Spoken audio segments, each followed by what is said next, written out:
Check whether 6 power n can end with the digit 0 for any natural number n. 6 power n can be written as 2 into 3 power n. So 2 and 3 are the prime factors.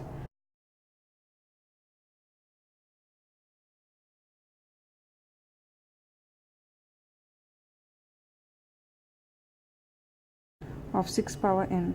But for a number to end with 0, we should have the prime factors either 2 or 5.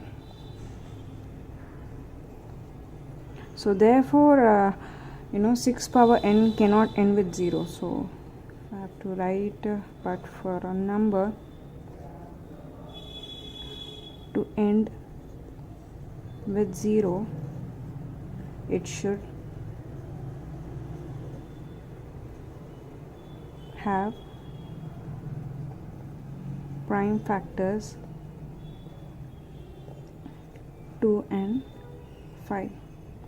Therefore 6 power n cannot